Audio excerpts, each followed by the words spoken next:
모든 물질, 세상에 있는 모든 물질을 크게 둘로 구분할 수 있어요. 첫 번째는 금속이라는 물질로 구분할 수 있고, 금속이 아닌 것들은 뭐라고 해요? 대박, 어떻게 알았어? 이상한데? 비금속이라고 하죠. 세상에는 금속과 비금속이 있다. 인정? 둘로 구분할 수 있죠. 세상에 남자와 여자가 있듯이 둘로 딱 구분할 수 있다면 이 물질들이 결합하는 방식도 그래서 딱 세 가지로 제한됩니다. 첫 번째, 물질의 결합이야. 결합하는 방식이 첫 번째가 금속하고 금속이 결합하는 경우가 있겠죠. 그죠? 금속과 금속들이 결합하는 경우가 있을 것이고요. 두 번째로 금속하고 비금속이 결합하는 경우가 있겠죠. 경우의 수를 말하는 거야. 마지막 남은 건 비금속과 비금속이 결합하는 경우가 있겠죠. 그죠? 이 세 가지 경우 말고 또 있나요? 없어요. 저 세 가지밖에 없습니다. 세 가지밖에 없고요. 이 세 가지를 하나하나 이름을 붙여놓은 게 금속과 금속 간의 결합이 오늘 배울 금속결합이라고 불러주는 거야. 금속결합이라고 불러줍니다. 자, 그 녀석을 이루는 입자들이 다 금속들로만 이루어져 있겠죠. 예를 들어서 뭐 철이라던가 마그네슘이라던가 이런 것들이 다 금속결합으로 이루어진 녀석들이겠네요. 그죠? 두 번째, 금속과 비금속이 결합한 건 지난 시간에 배웠던 건데, 자, 금속은 어떤 특징이 있냐면 전자를 버리려는 성질을 가지는 게 금속이고요. 비금속은 전자를 얻으려는 성질을 가지는 게 금속이니까 얘가 전자를 버리고 얘가 받으면 딱 궁합이 딱 맞죠? 저희가 전자를 버려서 플러스가 되고 전자를 얻어서 마이너스가 됐어. 그런 다음에 정전기적 인력으로 어쩔 수 없이 결합을 한 것이 바로 두 번째 결합입니다. 이온들 간의, 전하를 띤 입자를 이온이라고 하잖아. 이온들 간의 결합이라서 무슨 결합? 이것을 이온 결합이라고 불러줍니다. 대표적인 예로 Na 플러스와 Cl-가 결합하고 있는 염화나트륨, 소금과 같은 것들이 바로 저런 예에 속하게 되겠죠. 자, 세 번째는 뭐냐면 비금속과 비금속이 결합하는 경우예요. 자, 비금속은 조금 아까도 말했지만 전자를 얻으려는 성질을 가진 건데 왼쪽에 비금속이 전자 얻을 데 없나? 근데 전자 얻을 데가 없어. 자기랑 똑같이 전자를 필요로 하는 또 다른 비금속이 있을 때 둘이 아이디어를 내서 전자를 공유하기로 합니다. 네 전자, 내 전자를 같이 공유해서 마치 우리가 우리 껍질에 전자가 꽉 차 있는 것처럼 보이게 하자. 뭐 이런 게 바로 둘이 결합하는 경우입니다. 이런 경우를 전자를 공유하면서 결합에 따라서 공유결합이라고 불러줍니다. 수소 분자라던가 물 분자라던가 이런 것들이 대표적인 공유결합 물질이죠. 자, 결론부터 말하면 이 셋 중에서 딱 이온이 3번만 공유결합 물질에게만 뭐라는 말을 붙일 수 있냐면 이야만 분자라는 말을 붙일 수가 있습니다. 정말 중요해. 분자. 우리가 분자라는 말을 되게 쉽게 쓰는데 우리 세 가지 결합 물질 중에서 오로지 딱 하나, 저 공유결합 물질에게만 분자라는 말을 붙일 수가 있어요. 1번과 2번, 즉 금속결합 물질과 이온결합 물질은 분자라고 부르지 않습니다. 이는 분자가 아니야. 분자라고 하면 안 돼. 소금 분자 이딴 말 없다는 얘기야. 그죠? 철 분자 이딴 말 없다는 얘기입니다. 마그네슘 분자 이런 말 쓰면 안 돼. 큰일 납니다. 분자라는 말은 공유결합 물질에게만 쓰는 유일한 용어입니다. 분자. 정말 많이 시험 문제로 출제됩니다. 분자의 개념을 더 알고 있니? 이거 되게 많이 물어보니까 조심해줘야 되는 부분입니다. 자, 그 다음에 이건 뭐 설명은 안 할게요. 우리가 이거를 오늘 할 것들을 이해하는 데 있어서 가장 기본이 되는 원리, 원칙이 뭐였어? 바로 옥텟 규칙이죠. 야, 니네 왜 결합해? 물어보면 애들이 뭐라 그럴까? 옥텟 규칙을 만족하려고요. 이럴 거 아니야. 결합하는 이유가 옥텟 규칙을 만족하기 위해서 결합하는 거예요. 옥텟 규칙. 옥텟 규칙을 한마디로 말하면 1차 껍질에는 전자 2개를 채우고 2차 껍질부터 8개를 채워나갑니다. 3차 마찬가지로, 그죠? 2차 이상부터 8개를 채운다는 규칙이고요.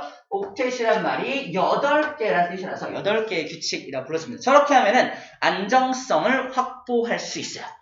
안정성을 확보한 녀석들을 우리는 뭐라고 하냐? 옥텟 규칙을 만족했다고 하고요. 너네들은 그러면 이렇게 채우면 누구처럼 되는 건데, 우리들은 18쪽 원소처럼 전자 배치를 가지게 되는 거야 라는 게 옥텟 규칙이었죠. 간단하게만 설명하면 이래요. 앞쪽에 우리가 나와 있는 부분입니다. 자, 이런 옥텟 규칙에 대한 이해까지 가지고 있다면 오늘 것들을 쉽게 이해할 수가 있을 거예요. 자, 됐습니다. 이러한 배경을 가지고 지금부터 시작을 해보도록 하겠습니다. 자, 가봅시다. 지울게요. 자, 얘는 그림들이 중요해서 그림을 바로 띄울게요. 잘 보였으면 좋겠다. 낮이라서. 자, 첫 번째 그림은요. 바로 우리 이온 결합을 잠깐 복습해 볼게요. 자, 이온 결합이 형성되는 이유입니다. 이온 결합은 이거 볼게요. 보이나요? 띵띵띵띵띵띵. 그렇죠, 보이나요? 자, 얘는 나트륨이라는 원자고요. 얘는 염소라는 원자입니다. 나트륨은 대표적인 금속이고요. 염소는 대표적인 비금속이라서 나트륨의 전자 배치도를 딱 보니까 맨 마지막 껍질에 전자가 하나 있죠. 저 녀석을 원자가 전자라고 불러주고요. 이 마지막 전자 하나 때문에 얘는 옥텟 규칙을 만족하지 못한단 말이야. 쟤는 전자 하나를 버리는 게 간단할까요? 7개를 가져오는 게 간단할까요? 버리는 게 간단하죠. 그래서 전자를 버리는 성질을 가지게 됩니다. 누가? 나트륨이. 그래서 전자를 버리는 성질을 가지는 이런 나트륨을 우리 뭐라고 불러준다? 금속이라고 불러준다 그랬죠. 그죠? 금속입니다. 금속이네. 얘는 봐봐. 원자가 전자가 7개거든요. 염소가 7개니까 옥텟 규칙을 만족하기 위해서 두 가지를 선택할 수 있죠. 첫 번째는 전자 하나를 얻어오거나 두 번째는 7개를 버리거나. 어떤 게 간단해요? 얻는 게 간단하죠. 이렇게 전자를 얻고 싶어하는 성질을 가진 걸 뭐라 한다? 비금속이라고 불러줍니다. 전자를 주고 싶어하냐 받고 싶어하냐를 가지고 금속과 비금속을 다시 한번 정의했습니다. 재정의한 거야. 그러다 보니까 얘가 얘한테 전자를 딱 주면 완전 딱 궁합이 딱 맞죠. 그래서 얘가 전자 하나를 얘한테 주게 됩니다. 그러면 얘는 11개의 양성자를 가지고 있는데 전자도 11개가 있었는데 전자 하나를 줬으니까 양성자는 11개인데 전자는 10개밖에 안 남죠. 그러므로 얘는 무슨 전기를 띠게 된다? 플러스 1가의 전기를 띠게 되는 거고요. 이 녀석은 플러스가 17개인데 전자 하나를 받았으니까 전자는 18개가 되는 거거든. 전자 하나가 남아돌죠? 그러니까 마이너스 1가의 전기를 띠게 됩니다. 이렇게 전기를 띠는 녀석을 뭐라고 불러줘요? 이온. 전하를 띠게 된 녀석들을 이온이라 불러주죠. 양이온, 이온이 만들어지게 됩니다. 양이온과 이온은 그래서 옥텟 규칙을 완벽하게 만족하기 때문에 굉장히 안정적인 물질이야. 결합할 필요가 있어 없어? 없지만 결합할 필요가 없지만 결합한다니까 무슨 힘으로? 정전기적 인력으로. 얘는 플러스고 마이너스다 보니까 어쩔 수 없이 결합하는 거야. 기억해야 될 단어가 이거죠. 정전기적 인력이라는 단어였죠. 정전기적 인력으로 결합을 하게 됩니다. 모식적으로 이제 앞으로 이렇게 그릴 거야. 야, Na 플러스라는 물질하고 Cl 마이너스라는 물질 이렇게 결합되어 있지 라고 지금부터 설명을 이렇게 할 거예요. 플러스 입자, 마이너스 입자 결합되어 있는 거. 내가 1대1로 결합한 이유는 뭐야? 플러스 1, 마이너스 1이 만나야 전체적으로 중성 상태를 이룰 수가 있기 때문인 거야. 그래서 1대1로 결합하게 됩니다. 자, 이게 이온 결합에 대한 복습이었습니다. 자, 오늘 배울 건 공유 결합이죠. 공유 결합은 왜 하나 볼게요. 자, 우리 돌아가서 168초. 자, 이 그림 봅시다. 자, 얘는 수소 원자입니다. 수소 원자. 수소는 비금속이죠. 비금속입니다. 비금속이란 말은 전자를 버리는 것보다는 받는 걸 좋아하기 때문에 비금속이라고 생각하면 돼요. 그래서 이 전자가 하나가 있어요. 그러면 전자 하나를 버릴 수도 있고 전자 하나를 얻을 수도 있잖아. 근데 받는 걸 더 좋아하기 때문에 비금속으로 분류하고 있는 겁니다. 자, 얘가 그럼 자기한테 전자를 줄 녀석을 찾아. 누구? 금속을 찾지만 주변에 금속이 보여 안 보여? 보이지 않아. 자기와 똑같은 상황을 가지고 있는 또 다른 수소 원자랑 만났습니다. 어떡할까? 현재는 둘 다 유유. 너 왜 울어? 옥테피스 많이 못했어. 너 왜 울어? 똑같아. 이러고 있을 거 아니야? 둘이서 이제 아이디어를 내는 거. 어떤 아이디어? 야, 우리들의 궤도를 이렇게 공유해보자. 마치 우리 몸체를 붙여보자. 몸을 붙여가지고 전자를 거기 사이에 껴놓으면 마치 1차 껍질의 전자가 2개 도는 것처럼 될 거 아니야? 그런 아이디어를 냈다 보면 돼요. 그래서 이런 모습으로 둘이 결합을 하게 되는 겁니다. 자, 궤도를 공유하면서 내 전자 여기다 둘게, 네 전자도 여기다 둬 이러면서. 그래서 얘 입장에서 내 껍질에 1차 껍질에 전자가 2개 있는 것 같아. 아싸 이렇게 되는 거지. 얘도 나도 2개 있는 것 같아. 아싸 오예 이렇게 되는 거죠. 이런 식으로 둘 다 옥텟 규칙을 만족하기 위해서 전자를 공유하면서 결합한 것을 공유결합이라고 불러주게 되는 겁니다. 그때 이렇게 전자를 공유했을 때 이 전자쌍을 여기다 이제 공유전자쌍이라고 불러줍니다. 공유하고 있는 전자쌍, 공유전자쌍이에요. 쌍이기 때문에 전자 몇 개야? 2개를 말하는 겁니다. 전자쌍은 전자 2개를 전자쌍이라고 불러주는 겁니다. 이때 체크, 수소 분자라고 부르고 있죠. 자, 공유결합으로 이루어진 물질에게만 분자라는 말을 쓸 수 있다는 말이 바로 저런 말입니다. 분자라는 말을 쓰고 있다는 거예요. 자, 하나 더 볼게요. 이번에는 물분자입니다. 이건 수소분자였고요. 이제 물분자 얘기를 해볼게요. 물분자 소환. 자, 물분자가 만들어질 때 산소 원자 먼저 볼게요. 산소 원자. 산소 한 마리가 등장했어요. 산소 한 마리 현재 울고 있어. 너 왜 울고 있어? 울고 있어. 너 왜 울고 있니? 저 옥텟 규칙을 완전 못했어요. 왜? 마지막 껍질에 전자 몇 개 있어? 6개 있죠. 6개. 몇 개 부족해요? 2개 부족하잖아. 그죠? 2개 부족하니까 이쪽에 수소 하나랑 결합을 해요. 너 일로 와봐. 내가 봤는데 저렇게 하면 된대. 그래서 공유 결합을 통해서 수소 한 마리를 끌어들입니다. 하지만 아직도 I'm still hungry. 너 알아?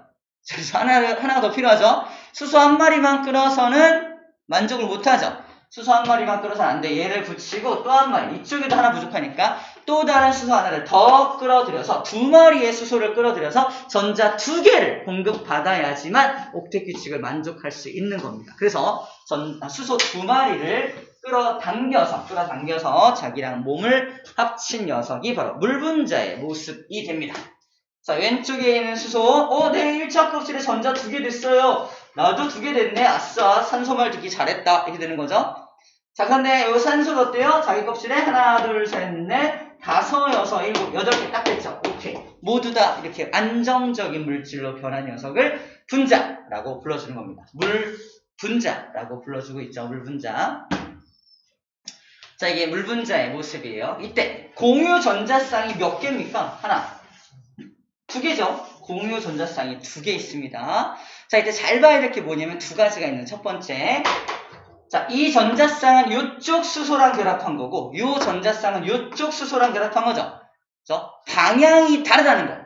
자, 공유 결합을 형성한 방향이 서로 다르다는 걸 먼저 처음에 인식을 해줘야 돼요. 너는 이 방향, 너는 이 방향이잖아. 방향이 달라요.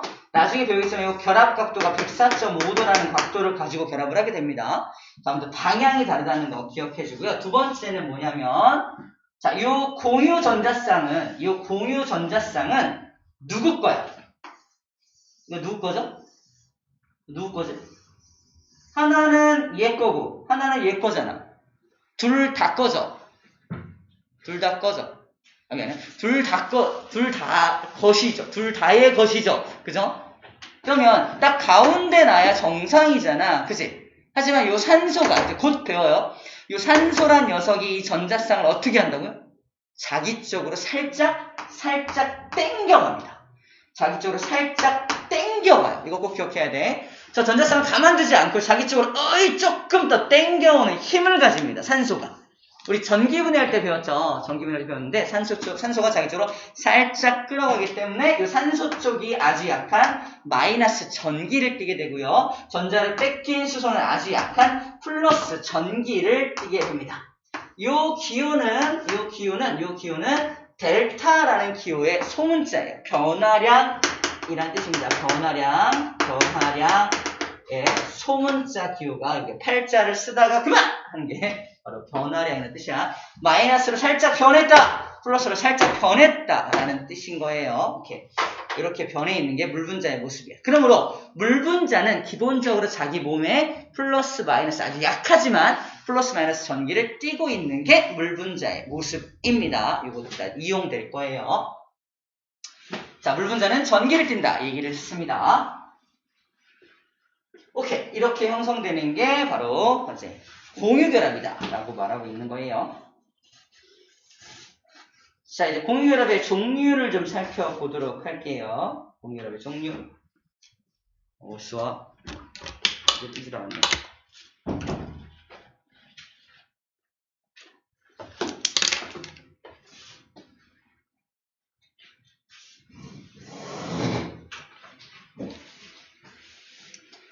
자, 지금까지 우리가 봤던 공유결합은 매우 정상적인 공유결합을 설명한 거고 좀 특이한 공유결합이 하나 있습니다. 지금부터 설명하는 것도 공유결합이야. 보세요. 왼쪽 밑에 있는 바로 배위 공유결합이란 녀석입니다. 보세요. 얘가 누구냐면 물분자입니다. 이미 공유결합을 통해서 물분자가 완성되어 있는 모습이야. 페이지 168쪽이야. 이미 완성되는 거 보이나요? 방금 봤던 그림이 이 녀석이잖아. 누가 나타나냐면 수소 이온이 나타나. 수소 이온. 아니요, 나 수소 이온이야. 전자 하나를 버려서 이미 옥텟 규칙을 만족하고 있지. 얘도 옥텟 규칙을 이미 만족하고 있습니다. 그죠? 전자를 버렸을 뿐이야. 그지? 보이나요? 수소 이온이야. 얘는 지금 전자가 지금 전혀 없는 녀석이야. 전자가 없는 녀석. 자, 얘랑 얘랑 결합할 수 있을까? 이거야. 결론은 결합할 수 있다입니다. 아니 얘가 이미 안정하고 얘도 안정하잖아. 왜 결합하지? 얘가 뭐가 있냐면 옥텟 규칙을 어기지 않는 선에서 결합할 수 있어요. 옥텟 규칙을 어기지 않는 선에서 결합할 수 있는 게 뭐냐면 얘가 지금 공유 전자쌍을 두 쌍을 가지고 있어. 얘를 공유 전자쌍이라고 불러주잖아. 자, 지금부터 중요합니다. 근데 얘가 모두 가지고 있냐면 공유하지 않고 있는 전자쌍도 무려 두 쌍이나 가지고 있어요. 이 녀석을 뭐라고 불러주냐면 얘와 얘를 비공유 전자쌍이라고 불러줍니다. 비공유 전자쌍. 얘는 공유 전자쌍도 두 개를 갖고 있지만 물분자는 공유하고 있지 않은 전자쌍도 두 개를 갖고 있다는 거야. 비공유 전자쌍도 두 개가 있어요. 나 좀 껴주면 안 돼? 아이씨, 알았어. 대신에 공유 전자쌍을 못 쓰니까 너 비공유 전자쌍 여기 있는 대로 너 그냥 쓱 들어와. 너 지금 전자 하나도 없잖아. 내가 두 개 다 줄 테니까 일로 쓱 들어와. 오케이. 그래서 이 비공유 전자쌍이 있는 곳으로 얘가 이렇게 쑥 그냥 들어가. 오예, 전자 두 개 생겼다. 이렇게 되는 거지. 이 물분자 입장에서도 공유결합을 옥텟 규칙을 어기지 않았죠. 이렇게 딱 맞잖아. 그지? 얘가 들어왔다고 해서 옥텟 규칙이 어긋난 건 아니야. 다만 얘도 옥텟 규칙을 새롭게 만족시켜준 녀석이죠. 자, 이 녀석을 H 3개. 그죠? 그 다음에 O 하나. 근데 전체적으로 H 플러스를 자기한테 끌어들였으니까 H3O 플러스라는 물질이 만들어지게 됩니다. 처음 들어보는 물질일 수 있는데 이것을 하이드로늄 이온이라고 합니다.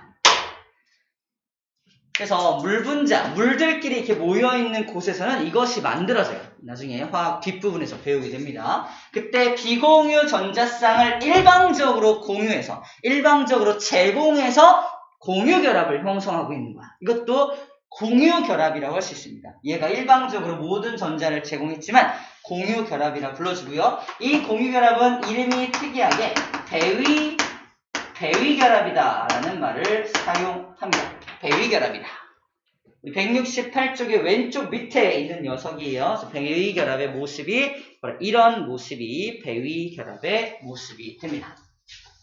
이 녀석이죠. 이게 배위결합한 모습이에요. H3O 플러스 형태를 가지게 되고 있는 거지. 그래서 공유결합은 이렇게 네 거 하나, 내 거 하나만 가지고 결합하는 것도 있지만 내가 일방적으로 비공유를 다 제공해서 저 녀석을 그냥 끌어들인 아무것도 안 갖고 있는 걸 끌어들인 약간 자원봉사 느낌이죠? 그렇게 끌어들인 결합도 있다라는 말을 해주고 있는 겁니다. 자, 이제 결합의 종류를 볼게요. 자, 수소하고 플로린 같은 경우는 같은 이유로 얘와 얘가 어떻게 공유결합한다? 이거 전자 하나랑 이 전자 결합해서 이렇게 전자쌍 하나를 가지고 결합을 했죠. 이것도 이렇게 결합할 수 있습니다. 이것을 단일결합, 하나만 결합한 걸 단일결합이라 불러주고요. 그 다음에 다음 장에 보면은 산소 같은 경우는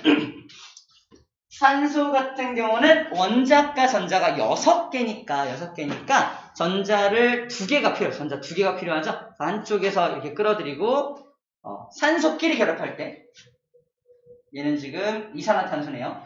이산화탄소를 만들 때 탄소하고 산소가 만날 텐데 이 탄소란 녀석은 원자과 전자가 4개거든요. 4개가 필요하잖아. 그래서 이쪽에 산소랑 2개 공유결합하고 이쪽에 산소랑도 2개를 공유결합해서 양쪽에 4개를 형성을 하는 거야. 근데 한쪽 방향으로 한 쌍, 2쌍의 공유결합을 하고 있는 거 보이나요?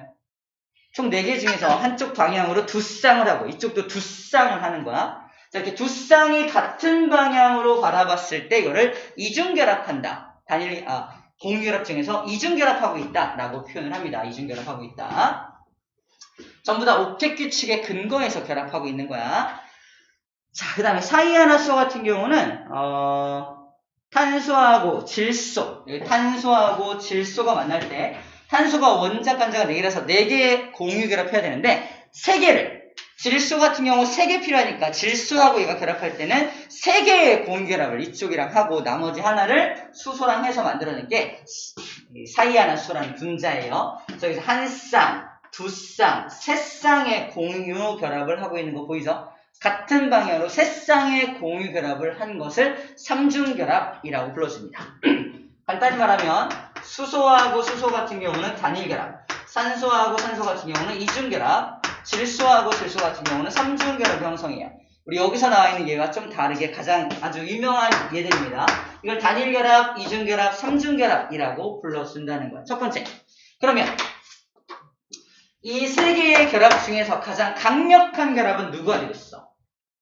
당연히 삼중결합이 가장 강력하겠죠. 이걸 끊기가 제일 힘들 거 아니야, 그죠? 그래서 공기 중에 질소 분자가 무려 78%나 있는 이유가 이렇게 한 번 만들어진 질소 분자는 N2라는 질소 분자는 한 번 만들어지면 잘 끊어지기 어렵기 때문에 공기 중에 무려 78%나 있구나라고 생각해주면 될 것 같아요. 어쨌거나 결합의 세기는 삼중결합이 제일 세다라는 말을 하고 있는 겁니다. 자, 여기까지 딱 배우고 나서 이제 낚시 문제가 나갑니다. 보세요. 딱 이렇게 결합의 종류, 공유결합은 단일결합도 있고 이중결합도 있고 삼중결합도 있어. 알겠지? 해놓고 나서 자, 그럼 이거 풀어봐 하면서 다시 물분자를 딱 제공합니다. 물분자 봐봐. 야, 봐봐. 여기 결합, 공유결합 하나, 공유결합 2개 있지? 그러니까 물분자는 이중결합이 있는 거지? 라고 물어본다는 겁니다. 답은 아니요 라고 말해야 돼. 이중결합. 다시 말하지만 이중결합은 어떻게? 같은 방향으로 2쌍을 했을 때 이중결합이잖아. 그래서 우리 방향성 얘기를 한 거야. 이쪽 하나는 이쪽 방향, 얘는 이쪽 방향. 방향이 다르잖아. 이럴 경우에는 이중결합이라고 부르지 않는다. 그럼 어떻게 부르면 좋을까? 단일결합이 2개 있습니다. 단일결합이 2개 있습니다. 라고 불러주는 겁니다. 이중결합이 하나 있다고 말하지 않고요. 단일결합이 2개 있는 거예요. 라고 방향이 다를 경우에는 이중결합이라 부르지 않는다. 라는 말 해주고 있는 겁니다. 아시겠죠? 자, 그런 거 주의해주면 될 것 같습니다. 자, 드디어 올 게 왔네요. 그래프. 우리 이온 결합할 때 그래프를 이해했던 사람이라면 이건 굉장히 쉽게 또 이해할 수가 있습니다. 보세요. 제일 먼저 상황 A라는 상황이야. A라는 상황이 어떤 상황이야? 아직 공유 결합을 형성하기 전에 멀리 떨어져 있는 원자와 원자를 생각해 주면 됩니다. 이 원자는 굉장히 에너지가 많은 상태로 막 이렇게 움직이고 있을 거 아니야. 가장 에너지가 많은 상태를 얼마라고 얘기했었지, 우리가? 0. 가장 에너지가 많은 상태를 0이라고 표현합니다. 잠깐만 다시 설명할게요. 되게 중요한 개념이라서.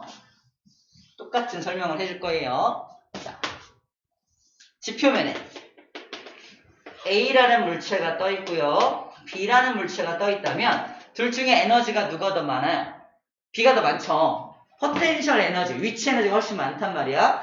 더 높은 곳에 있는 C는 더 많은 에너지를 가지는 거 인정합니까? 인정하죠. 근데 C가 높이 올라갈수록 에너지가 많아지는 건데 C가 무한대 위치에 있다면 C는 에너지가 제일 많겠죠. 인정? 맞죠? 근데 무한대까지 가면은 C는 지구에서 너무 많이 멀어지기 때문에 중력이 사라집니다. 중력이 사라지면 떨어져, 안 떨어져? 안 떨어진다니까? 다시 그러면 에너지가 제일 많은 건 인정한다며. 가장 많은 에너지를 가지고 있는데 떨어지지 않으니까 에너지의 양은 0이 되는 거라니까. 그래서 가장 많은 에너지를 가지고 있을 때 우리는 얼마라고 설정한다? 0의 에너지를 가진다라고 설정을 하고요. 그 밑에 있는 것들은 다 마이너스 에너지들끼리 서로 비교하고 있는 거라고 생각하면 됩니다.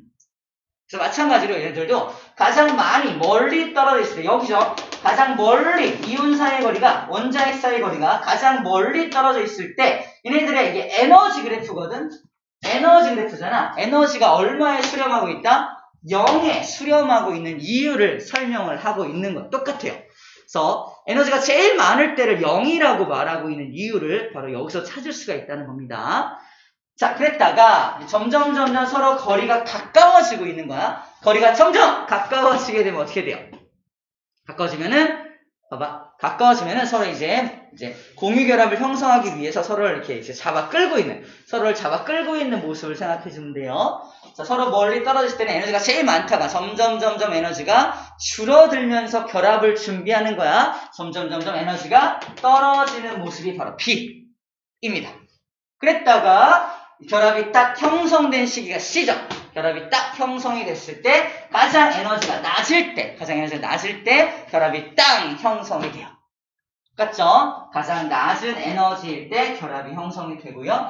더 가까워지면은 원자핵과 원자핵 사이의 반발력 때문에 너무 가까워지면 원자핵과 원자핵이 반발력을 일으켜서 다시 멀어집니다. 그래서 에너지가 많아져. 에너지가 훅 많아지면서 결합이 깨져버립니다. 그래서 딱 요 거리 R0 74피코미터라고 하는 요 거리를 딱 이루었을 때 정확하게 결합이 형성이 됩니다. 정리하면 둘 사이에 결합이 딱 형성됐을 때가 둘이 가지는 에너지가 가장 낮을 때다. 가장 낮을 때 결합이 형성이 된다라는 말을 하고 있는 거예요. 너무 가까워지면은 오히려 원자핵 사이의 반발력 때문에 오히려 결합이 깨져버리게 됩니다. 자, 이때 우리가 그래프에서 뭘 살펴봐야 되냐? 첫 번째, 처음에 둘이 가진 에너지가 0이었는데 결합이 형성되고 나서 에너지를 보니까 마이너스 436이 찍힌단 말이야. 무슨 말이야? 결합이 형성되면서 얼마의 에너지를 버렸다? 436만큼의 에너지를 버렸다라는 뜻입니다. 그만큼의 에너지를 버려서 결합이 형성된 녀석이야. 야, 너 436이나 버렸다며? 네, 그만큼 버렸어요. 너를 다시 깨부수려면 얼마의 에너지가 필요해? 다시 436 주셔야죠. 그죠? 저 숫자가 이 결합을 다시 끊어줄 때 필요한 에너지이기도 하다는 겁니다. 이 에너지를 뭐라고 불러준다? 얘네를 결합시키기 위한 에너지이기도 하고요. 끊어주기 위한 에너지이기도 하죠. 그래서 결합 에너지라고 불러줍니다. 요 숫자를 결합 에너지. 결합 에너지가 얼마야? 436이요. 436을 버려야 결합할 수 있어요. 그래서 결합 에너지는 저렇게 나오게 되는 겁니다. 자, 우리 책에서는 결합 에너지의 정의를 이상하게 말하고 있어요. 결합 에너지. 봐봐. 방금 쌤이 얘기한 걸 기억해야 이 텍스트가 이해가 됩니다. 결합 에너지, 이름이 결합 에너지인데 기체 상태 분자 1몰에서 원자 사이의 공유결합을 끊어서 공유결합을 끊어버려서 다시 원자로 만드는 데 필요한 에너지라고 정의되어 있어요. 이미 결합되어 있는 걸 끊어서 다시 원자로 만드는데 필요한 에너지를 결합 에너지라고 말하고 있단 말이야. 그죠? 원래는 결합 해리 에너지, 원래 끊어주는 에너지라고 불러주는 게 맞지만 이 결합 해리 에너지나 결합 에너지나 그 값이 어때요? 값이 똑같기 때문에 그냥 결합 에너지라고 불러준다고 생각하면 됩니다. 오케이? 그래서 결합 해리 에너지, 결합 에너지 같은 말이에요. 결합 에너지입니다. 그래서 끊어줄 때 436이 필요하겠구나 라고 생각해주면 됩니다. 오케이, 됐고요. 자, 이제 이거를 생각해보자. 자료 해석 문제입니다. 자, 자료 해석할 때 이런 말이 나와요. 자, 분자 Cl2, Br2, I2, Cl2, Br2, I2. Cl2는 3주기. 이거 3주기예요, 3주기. 3주기 할로젠 원소고요. 얘는 4주기 할로젠 원소고요. 5주기 할로젠 원소인데 Cl2, Br2, I2. 그러면 Cl2는 뭐야? 껍질 3개랑 껍질 3개가 만난 거야, 이렇게. 공유결합으로. 그죠? 껍질 전체 6개가 되겠죠? 그때 길이가, 결합 길이가 199 피코미터입니다. 199 피코미터라고 읽어집니다. 199가 나오는 거고, 얘는 4주기니까 껍질 4개짜리, 껍질 4개짜리가 둥 결합한 거잖아. 그죠? 결합한 거니까 좀 더 멀겠죠? 얼마나? 228로 멀어요. 그 다음에 I2 같은 경우는 껍질 5개가 쿵 결합한 거니까 훨씬 더 멀겠죠? 이렇게 결합 길이가 점점 길어지고 있는 걸 보여주고 있습니다. 결합 길이가 길어지면은 이 원자핵과 원자핵 사이의 거리가 멀어지고 결합 길이가 길면 길수록 봐봐. 결합 에너지가 점점 작아지는 거 보이나요? 결합 길이가 길다는 건 서로 멀리 좀 떨어져 있는 모습인 거고, 그래서 얘를 다시 원자 상태로 뜯어내는데 필요한 에너지가 좀 적게 들어가. 서로 좀 멀리 있으면, 결합 길이가 멀면 뜯어내기가 좀 수월해 이 뜻이야. 근데 좀 가까이 붙어서, 엄청 가까이 붙어서 결합하고 있는 것들은 뜯어내기가 좀 더 어려워, 힘들어 이 뜻이야. 그래서 242, 152 이 정도의 차이를 보이고 있죠. 보이나요? 정리하면 결합 길이가 짧을수록 결합 에너지가 커집니다. 결합 길이가 짧을수록 결합 에너지가 더 커진다라고 정리가 되어 있어요. 그렇겠네. 가까이 있으면 뜯어내기 힘들겠네. 멀리 있으면 좀 잘 뜯겠네. 이렇게 생각해주면 되는 거예요. 자, 그런 규칙성을 가진다라고 말하고 있는 겁니다. 자, 쉼없이 가져왔네요. 자, 우리 스트레칭 한번 봅시다. 스트레칭 하고, 자, 우리 어디까지 정리했냐면 이온결합이 뭔지, 공유결합이 뭔지 얘기했고요. 지금 공유결합 물질의 성질을 정리하려고 합니다. 2번을 들어갈 거예요. 2번까지만 딱 하면은 문제 푸는 시간 나오니까 잠깐 끊었다 갈게요. 좀만 힘냅시다. 봐봐. 자, 여기서 말하는 거는 이렇게. 일단 칠판 봐봐. 정리하고 할 수 있어요. 자, 공유결합으로 형성된 물질 중에서 제한이 있어요. 고체 상태의 물질이 있어요. 공유결합으로 형성된 물질인데 고체 상태의 물질. 예를 들어서 얼음이 공유결합으로 형성된 물질인데 이렇게 달라붙으면 얼음이 되는 거잖아. 얼음 같은 게 있고요. 자, 첫 번째가 예를 들어서 얼음 같은 거. 얼음도 당연히 물 분자가 공유결합 물질이니까 물 분자가 이렇게 달라붙은 거잖아. 두 번째 물질은 뭐냐면 다이아몬드. 자, 이제 구조식을 볼 텐데 이 다이아몬드도 공유결합 물질이에요. 둘이 좀 느낌이 좀 사뭇 다르죠? 얼음은 몇 도에서 녹아요? 0도만 되면 녹죠? 녹는 점이 0도야. 그치? 다이아몬드는 녹는 점이 몇 도인지 알아요? 녹긴 녹을까? 녹긴 녹아요. 4400도까지 올려주면. 왜 이런 차이가 나타나냐는 거지. 둘 다 똑같은 공유결합 물질이거든? 근데 왜 이렇게 녹는 점이 엄청나게 차이가 날까를 궁금해하면 됩니다. 왜 이러지? 그게 바로 이 분자들이 결합되어 있는 모습에서 그 이유를 찾아낼 수 있다는 겁니다. 자, 물 분자 같은 경우 이렇게 결합되어 있습니다. 보세요. 얘가 물 분자야. 나도 물 분자야. 나도 물 분자야. 물 분자와 물 분자가 이렇게 분자가 정전기적, 아주 약한 정전기적, 아까 물 분자가 정전기를 띈다며 정전기적 인력으로 퉁퉁퉁퉁퉁 결합되어 있는 모습이야. 그래서 0도가 되면은 녹게 됩니다. 이거를 끊어주면 돼. 자, 약간의 정전기적 인력만 툭 끊어주면은 쟤를 녹일 수가 있다는 뜻이야. 됐어요? 자, 이건 공유 결합으로 이루어진 분자와 분자. 잘 들어. 분자와 분자 사이에 정전기적 인력으로 형성이 되고 있는 거잖아. 쉽게 말하면 분자와 분자 간의 인력을 끊어주면 됩니다. 근데 다이아몬드는 똑같은 공유 결합 물질인데, 잘 봐. 똑같은 공유 결합 물질인데 요딴 식으로 생겼어요. 탄소가 비금속 맞죠?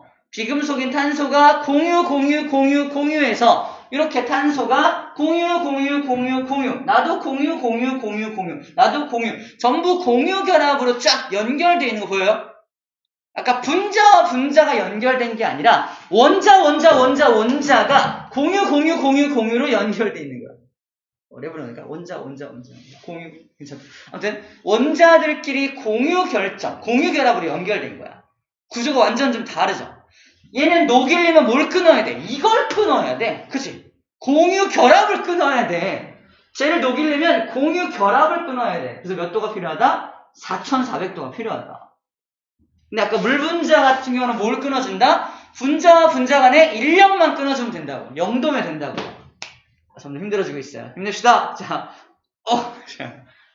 그래서 요렇게 두 가지로 분류합니다. 봐봐. 다시 정리하면 공유결합은 둘 다 공유결합이지만 첫 번째 아까 물 분자 같은 것들은 분자 결정이에요.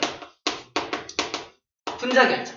분자가 땅땅땅땅 연결되어 있는 거. 하지만 두 번째 이 녀석은요. 원자들끼리 결합되어 있죠. 이걸 원자 결정이라 그래. 원자 결정이라고 그래. 원자 결정. 분자 결정은 녹는점이 좀 약하지만 원자 결정은 뒤따 세요. 엄청 셉니다. 똑같은 공유결합 물질이지만 이렇게 녹는 점이 엄청 차이 나요. 엄청 차이 납니다. 뒤에서 정리를 또 할 텐데 이렇게 둘로 구분해서 생각을 해줘야 돼. 예를 들어서 모든 공유결합 물질은 녹는 점이 높다. 틀린 말이란 뜻이야. 그러면 알았어. 모든 공유결합 물질은 녹는 점이 제일 낮다. 이것도 틀린 말이란 얘기야. 저 두 가지 경우가 다 존재하기 때문입니다. 이해됩니까? 자, 우리가 생각해서 풀어줘야 한다는 얘기야. 자, 또 다른 분자 결정들 소개만 할게요. 또 다른 분자 결정들입니다. 첫 번째, 아까 물 분자 얘기했고요. 드라이 아이스, 아이오딘, 전부 다 분자들끼리 결합되어 있는 녀석이야. 녹는 점이 엄청나죠. 그래서 이런 녀석들은 요 두 번째, 세 번째 녀석 같은 경우는 고체 상태의 물질을 상온에 두면 바로 기체로 날아갈 정도로 엄청나게 녹는 점, 끓는 점이 낮습니다. 그래서 저 두 가지 물질을 뭐라고도 불러요? 승화성을 가진다. 승화성 물질이다. 우리가 알고 있는 대부분의 승화성 물질이 다 바로 분자 결정. 분자들끼리 뭉쳐져 있는 분자 결정입니다. 자, 두 번째. 이 원자 결정을 또 다른 말로 공유 결정이라고도 해요. 공유 결합으로 이루어진 결정에서 공유 결정이라고도 불러줍니다. 같은 말이야. 그럼 공유 결정, 원자 결정은 또 뭐가 있냐? 이런 게 있습니다. 다이아몬드 방금 얘기했고요. 흑연이고요. 그 다음에 석영. 이 다 공유 결합으로만 이루어져 있는 녀석이야. 자, 특이한 거 하나만 설명할게요. 안 되겠다. 잠깐 끌었다 가야겠다. 흑연만 설명하고 잠깐 쉴게요. 봐봐. 오늘 왜 이렇게 죽어가죠? 에어컨도 안 켰는데. 히터도 안 켰는데. 자, 흑연의 구조를 잠깐 좀 확대를 했어요. 흑연을 보면은, 자, 흑연은 탄소들로 이루어져 있는 건데, 여러분들 쓰고 있는 연필심 있죠? 연필심, 샤프심, 이게 다 흑연이거든요? 흑연을 이렇게 쭉 그으면 마찰 때문에 두두두둑 이게 끊어져 나와. 위에 층, 아래층이 툭툭툭툭 끊어지면서 글씨가 딱딱딱딱 써지는 거야. 그럼 잘 끊어지네. 그치? 근데 끊어진 건 뭐야? 이 공유결합이 끊어진 게 아니야. 위에 층과 아래 층 간에 아주 약한 인력이 끊어지면서 퉁퉁퉁퉁 끊어. 위 층과 아래 층이 끊어지면서 써지는 거거든. 공유결합을 끄는 게 아니에요, 여러분들이. 자, 공유결합은 유지가 되고 있는 겁니다. 자, 근데 이 공유결합을 형성한 걸 잠깐 보고 있으면은 요 탄소가 원자과 전자가 원래 4개잖아. 몇 개의 공유결합을 할 수 있어? 총 4개를 할 수 있잖아. 그죠? 근데 얘는 몇 개만 하고 있냐? 하나, 둘, 3개만 하고 있어. 그림엔 나와 있지 않지만 전자 하나가 남아돌고 있는 장면을 상상해야 됩니다. 전자가 남아돌고 있기 때문에 그래서 흑연은 연필심은 전기가 통하는 거야. 저 전자 때문에 전기 전도성을 가집니다. 야, 다이아몬드가 전기 통하냐? 다이아몬드 전기 안 통하거든요. 대부분의 공유결합 물질 전기 안 통하거든? 근데 예외적으로 누구만 유일하게 공유결합 물질 중에 유일하게 누구만 저 흑연만 전기가 통해요.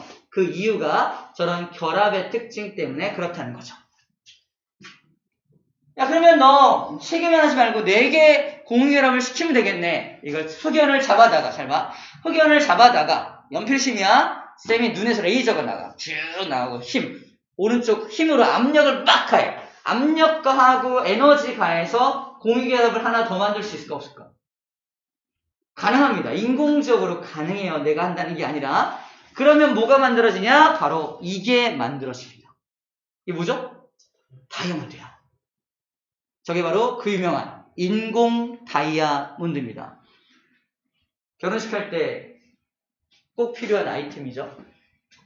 청혼할 때 또 필요한 아이템이기도 하죠. 근데 우리가 사는 모든 다이아몬드는 다 인공적으로 만든 거다. 천연 다이아몬드는 너무 비싸서 넘사벽이야. 우리가 살 수가 없어요. 최소 몇백억. 야, 이거 진짜 다이아야. 그런 남자, 그런 여자를 만나면 사기꾼이거나, 두 번째 사기꾼이거나, 아니면 진짜 돈이 많거나, 그죠? 하지만 그런 사람은 없다고 봅니다, 나는. 그걸 다이아 반지를. 그래서 우리가 이제 결혼할 때 이제 주고받는 그 다이아 반지는 다 흑연을 가지고, 그죠? 흑연을 가지고 공유 결합을 하나 더 시켜서 인공적으로 만든 인공 다이아몬드라는 거예요. 이렇게 만들면 됩니다. 자, 어쨌든 이런 공유결합을 끊는 건 너무너무 힘들다라는 말까지 했습니다. 잠깐 쉬었다 할게요. 잠깐 쉬었다 합시다.